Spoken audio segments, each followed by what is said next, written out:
ጨምር ነው የኛ በእኛ ስር ያሉ ዙሪያ በእኛ አካባቢ ያሉትን እኛን ያሳደጉን ወይ ደግሞ ስለኛ የሚመለከታቸው ሰዎች ጭምር ስለሆነ እኔ በግሌ ወስኜ ላደርገው የምችለው አይነት ነገር አይደለም።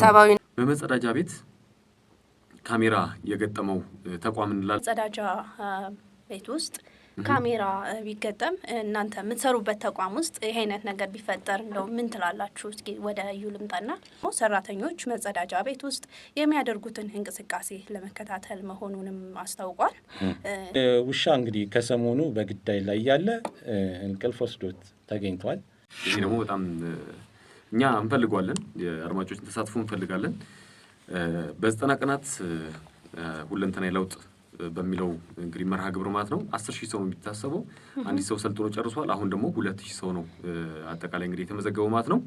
በሶስት አማራጮች ቦታዎች ላይ ነው ይሄ ስልጠናዎች የሚሰጠው። ለኛ ደግሞ አድማጭ ኪሏቸው ከ80 በላይ ለሆኑ ለ100 ሰዎች አንድ ሰው የሚከፍለው 30,000 ብር ነው። ለኛ አድማጭ እንግዲህ ያው 100 ሰው ስናደርገው አባዙት በጣም ብዙ ነውና ስለዚህ ተሸለሙ፣ ለወዳጅ ዘመድ በጋብዝ ትችላላችሁ፣ ስጦታ መስጠት ትችላላችሁ። ይሄንን እድል እናንተ ጥያቄዎችን መልሱ፣ እኛ ጥያቄ እንጠይቃችኋለን። የእንግዳችን ሙሉ ስማቸው ማን ይባላል? ይሄንን ስትመልሱ ቀጥታ ከ100 እንግዲህ ሰጠ ስጦታ ላይ መልሰን እንሸልማችኋለን ማለት ነው። ቀጥታ የምንሄደው በመጸዳጃ ቤት ካሜራ የገጠመው ተቋም እንላለን። ይህ ተቋም ማን ነው የሚለውን መቅዲ ተዘጋጅበታለች። በመንግስት እርምጃ የተወሰደበት ውሻ እንላለን። በመንግስት ምንድነው እርምጃ የተወሰደበት? የትኛው መንግስት የትኛው ሀገር ነው በውሻው ላይ እርምጃ የወሰደው የሚለውን እናያለን። በጥሎሽ ምክንያት ራሱን ያጠፋው ግለሰብ እንመለከታለን ማለት ነው። ጥሎሽ እንዴት ነው የሰውን ህይወት ይቀጥፋል ወይ የሚለውንም እንግዲህ እንመለከታለን ማለት ነው። ሌላው በቲክቶክ ልጁን ያጣው አባት ስለሱም የተወሰነላቸዋል። ሚስቶቻቸውን እንግዲህ ጥቃት የፈጸሙባቸው ባሎች አይደለም እንመለከተው። እነሱም እንግዲህ እንዴት ነው ሴቶች በወንዶች ላይ ይህን ያህል ጭራሽ ደግሞ በፍቅረኞች ሴት ፍቅረኞቻችን ማለት እንችላለን አይደል? ለወንዶች በብዛት ሲሆን ባሎቻቸው ላይ እንግዲህ ሴቶች የፈጸሙት ጥቃት ነው የሚለው እሱን እንግዲህ እናያለን ማለት ነው።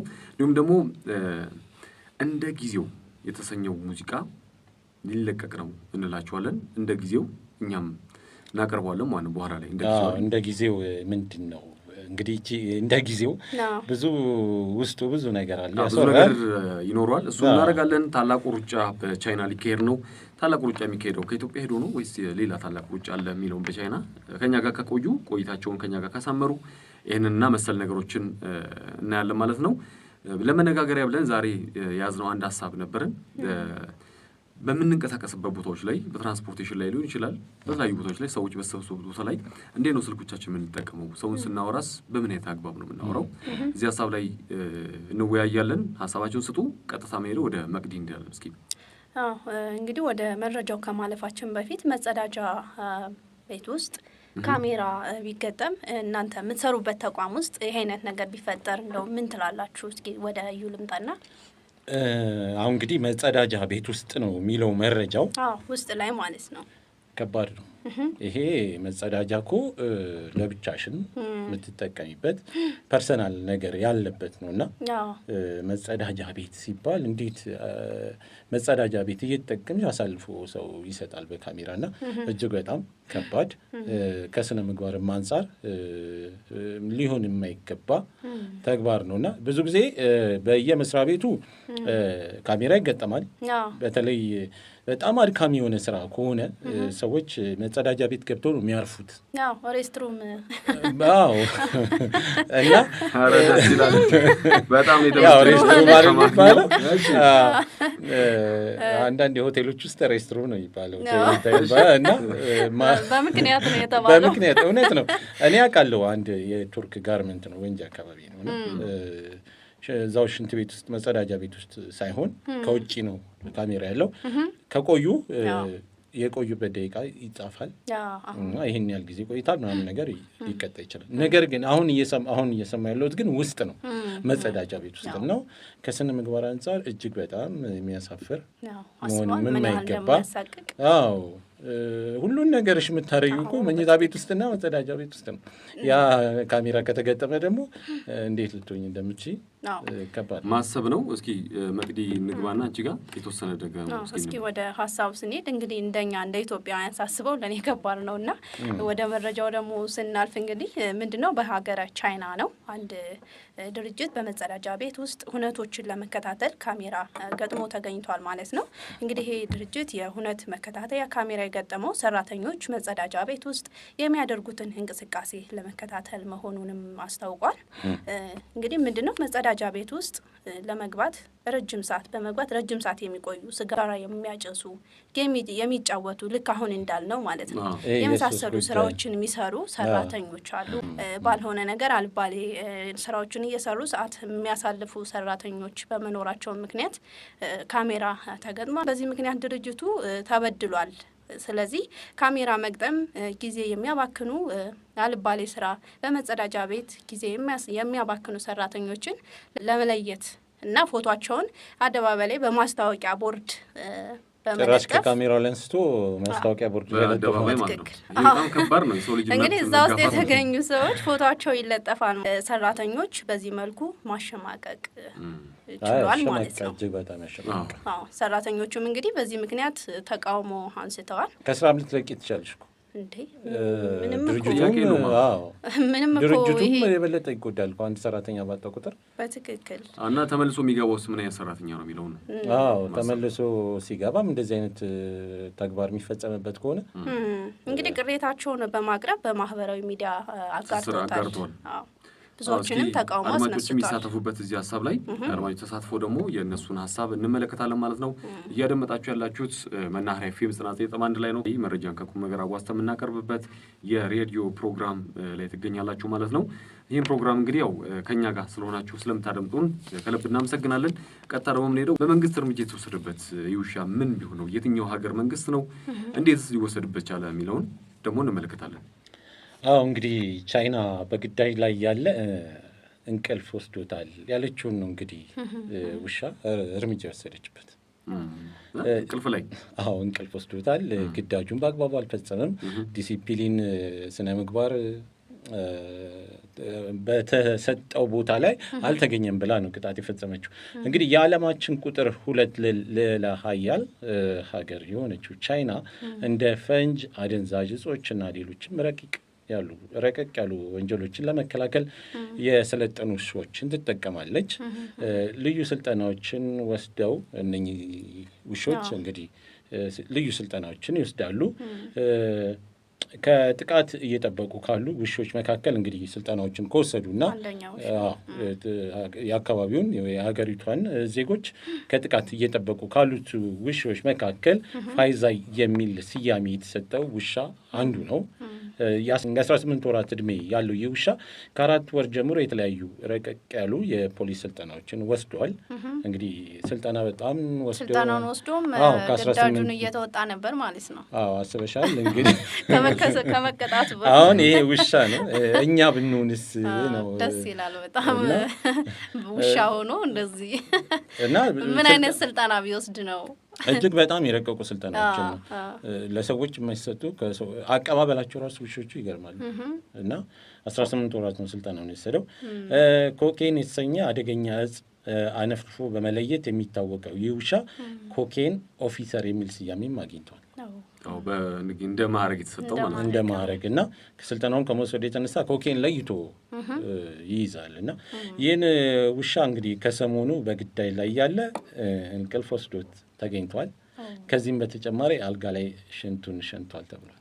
አሞት መሆን አለበት እንግዲህ አይታወቅም። እንግዲህ መረዳት ነበረባቸው። ሽንቱን ለምንተኛ እንግዲህ በእንቅልፍ ሰዓት ደግሞ ሽንቱን ሸንቷል።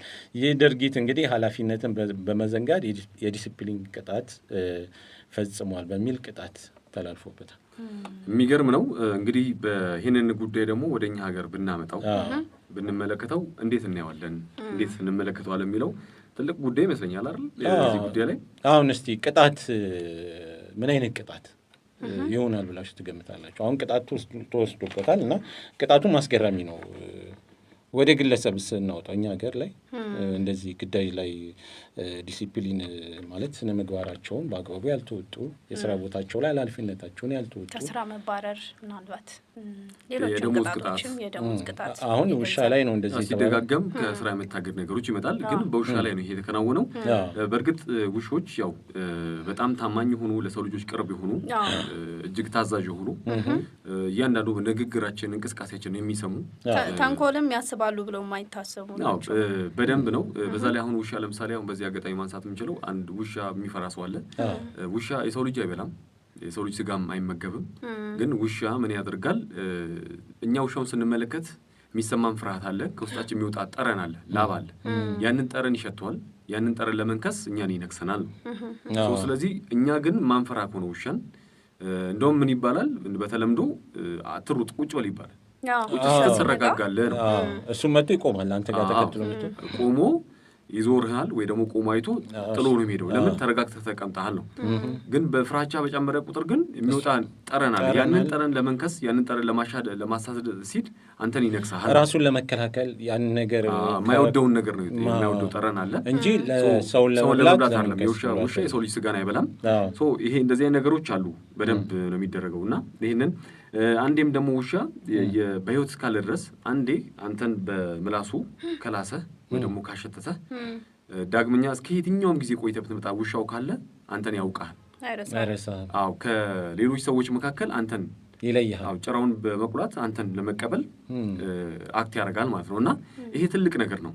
ስለ ውሻ ካነሳ ስትቆጣውም እኮ አሁን በብዛት እኔ ያለሁበት አካባቢ ውሾች የሚያረቡዋሉ እና አንዱ ማስታውሳለሁ ትጨነቅላቸዋለች ለውሾቹ ማለት ነው። የምታቀርብላቸው ምግቦች ሩዝ በስጋ ዳቦ እንጀራ የማይበሉበት ጊዜ አለና ተጨንቀው ዳቦ ትኩስ ዳቦ ለስለስ ያለ ዳቦና ለውሾች ያላቸው ክብር ውሾቹም ለሚሰጠው ምላሽ እኮ ነው። አሁን አንዳንዴ ውልክ ደመነፍስ ካለው ጋር የዘላለም ህይወት ካለው ጋር ታወዳድርም።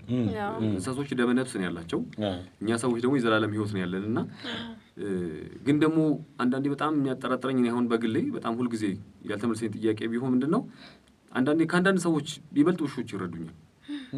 በጣም ነው የምትነግረውን ይሰማል። ቁጭ ብሎ ቁጭ ይላል። ከዚህ ጋር እንዳትነቃነቅ ጠብቅ፣ ይሄን ቤት ካልኩ ይጠብቃል፣ ይሄ ልጅ ጠብቅ ካልኩ ይጠብቃል። እንደዚህ አይነት ነገሮች ትእዛዝ የሚቀበሉ ናቸውና ቁጣም ያውቃል። በሌላው ዓለም ላይ ልክ እንደዚህ ደግሞ ትልልቅ ነገሮችን የሚሰጠው ኃላፊነት ተሰጥቶት ይተከብራል። በእኛም ሀገር ላይ እኮ አሁን ለምሳሌ ባለፈው የፍቅር ይሁን ኮንሰርት ነበረ በሚሊኒየም አዳራሽ። እዛ በነበረን ቆይታ ለምሳሌ የነበረው ሰው ነጋዴዎችን ጭምር ወጡ በውሾች ይዘው የደህንነት ሰዎች ማለት ነው ፍተሻ አድርገው ነበር። ውሾቹ አነፍናፊ ናቸው። የሆነ ነገር ካለን ያውቁታል። ያን መንጥረው ነው የሚያወጡትና ያንን ነገሮች በውሾችና ሰው ታግዞ ከተጸዳ በኋላ እንዳዲስ ተፈትሸን የገባ ነው ማለት ነው። ለእንደዚህም ዓላማ ለትልቅ ነገር ይታጫሉ። እና ይሄም በአንድ ቀን በውሻ ይሄንን አንድ ቀን በሰራው ስህተት እንግዲህ ከተጣለበት ቅጣቶች መካከልም ከዚህ በፊት የተሰጡትን ስጦታዎችና ሽልማትን መቀማት፣ አመታዊ ቦነስን ማስቀረትና ሌሎች ዋነኞቹ የተጠቀሱ ነው ተብሏል። በጣም አስገራሚ ነው። እስኪ አድማጮች እናንተ እዚህ ሀሳብ ላይ ሀሳባችሁን ግለጹ።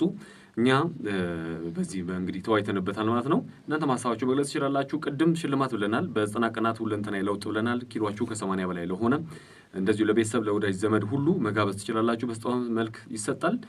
የአሰልጣኙን ስም ሙሉን ስም ቴክስት አድርጉልን በእጅ ስልካችን ላይ በ0919 18 18 82 ላይ በቲክቶክም ያላችሁ ስልክ ቁጥራችን የምትሰሙ በውጭም ያላችሁ እንደዚሁ ሀገር ውስጥ ላሉት ዘመዶቻችሁ ወይ ደግሞ ወዳጅ ዘመድ ጓደኛ መጋበዝ መስጠት ትችላላችሁ ማለት ነው። ቴክስት ብቻ ይደረግልን። በቲክቶክ ደግሞ ኢንቦክስ ታደርጉልናላችሁ ማለት ነው። እኛ መልሰን ስጦታውን እናደርሳለን ማለት ነው። ከኛ ጋር ስለሆናችሁ ከልብ እናመሰግናለን። መረጃን ከቁም ነገር አዋስተን የምናቀርብበት የሬዲዮ ፕሮግራም ላይ የምትገኙት ፕሮግራም እየመራው ፕሮግራም እያሰናዳው ከባልደረቦች ጋር ቆይታ ማድረገው እኔ ብሩክ ይበልጣል ገንዘብ፣ እኔ መቅደስ ማን አለ፣ እኔ ጸጋይ መካንጎዩ በጋራ በመሆን ቆይታ እያደረግን ነው። ቴክኒኩን በብቃ በጥራት ደግሞ ይሄኒ እየመራ ይገኛል። ሄኖክ አንድ አድማጭ አለን ብሎናል። በስልክ አድማጫችንን እናስገባና ሙዚቃ እንገባብዛለን። ጤና ይስጥልን። እንዴት አመሸሽ? እግዚአብሔር ይመስገን። እንዴት አመሸሽ? ማን ልበል? ከየት ነው? እግዚአብሔር ይመስገን። ሳራ እባላለሁ ከቦሌ አራብሳ እንደውለው። እሺ ሳራ፣ ቦሌ አራብሳ እንዴት ነው? ሞቅ ደመቅ እየተደመጠ ነው። መናኸሪያ እንዴት ነው? ከፍ ብሏል? እውነት ነው። እንዴት ናችሁ? ሁሉ አማን ነው? ሁሉ አማን ነው። ሁሉ አማን ነው። ምሽቱ በእናንተ እየደመቀ ነው። እናመሰግናለን በጣም። ጭምር ነው የኛ በእኛ ስር ያሉ ዙሪያ በእኛ አካባቢ ያሉትን እኛን ያሳደጉን ወይ ደግሞ ስለኛ የሚመለከታቸው ሰዎች ጭምር ስለሆነ እኔ በግሌ ወስኜ ላደርገው የምችለው አይነት ነገር አይደለም። ሰብአዊነትን የሚመለከታል። ስለዚህ እስኪ ወደ አንቺ መረጃ ነው። እንግዲህ ያው ይሄ ግለሰብ ምንድነው ስፔናዊ ነው። የባንዳንድ ጭራሽ እንዳትመጣኝ ነገር አትፍራ አይመጣም ነገር አልመጣም ብሎሻል። ያው በአንዳንድ ምክንያት አልመጣም ቀረውኝ አይነት ነገር አለ። እንግዲህ ምንድነው በአንዳንድ ምክንያት ጥላቻ ያለባቸው ሰዎች የሰውን ደስታ ማጨለም የሚፈልጉ ሰዎች ትዕዛዝ $550 እየከፈሉት በሰዎች ሰርግ ላይ በመገኘት የሰዎችን ሰርግ በማበላሸት ኑሮውን እያስተዳደረ የሚገኝ ግለሰብ ነው። ይተዳደራል መተዳደሪያ ያርጎታል። $550 ነው የሚከፈለው አንድ ሰርግ ላይ ተገኝቶ። እንግዲህ ወይ አንዳንድ ሰዎች የቀድሞ ፍቅረኛቸው ሲያገቡ ሊሆን ይችላል። እንደዛ ይኖራል። ሰርጋቸው እንዲበላሽ በተለያየ ምክንያት በቤተሰብ ምክንያት ሊሆን ይችላል እና እንደ አይነት ሰዎች ያው የሰዎችን ደስታ ለመንሳት መበቀል ነው ወይስ ምንድነው? በቀል ነው እንግዲህ ከባድ ነው። እስቲ ቀጥይ። በዚህ ምክንያት ነው ይሄ እየተከፈለው በዚህ ብር ኑሮውን እንደሚያስተዳድር መረጃው የሚገልጸው። በዚህ ሰው ህይወቱን የሚመራው በጣም ብዙ ትዕዛዞችን እንደሚቀበልና ትልቅ ሙያዬ ነው ሲልም ሙያም አለው። ኦዲት ሴንትራል ዘግቦታል። እንደ ዘገባው ከሆነ ከክፍያው በኋላ የሚያስፈልገው የሰርጉ ቦታ፣ ቀን፣ ሰዓት ብቻ ነው። እንግዲህ ሰርጉ የት ይካሄዳል፣ ስንት ሰዓት ይካሄዳል የሚለውን ብቻ መረጃ ነው የሚፈልገው። ሌላው ስራ የራሱ ነው የማበላሸቱ ነገር ማለት ነው። በመተዳደሪያው ካረገ ነው። እንደሚያስከፋቸው የሱ የተለየ ነው። ይለያል።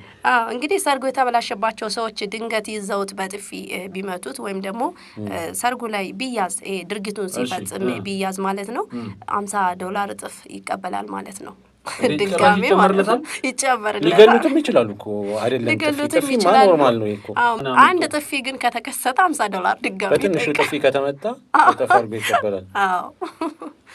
እና ትንሽ አነጋጋሪ ነው። አድማጮች እዚህ ሀሳብ ላይ ሀሳባችሁን አጋሩን፣ ተወያዩበት።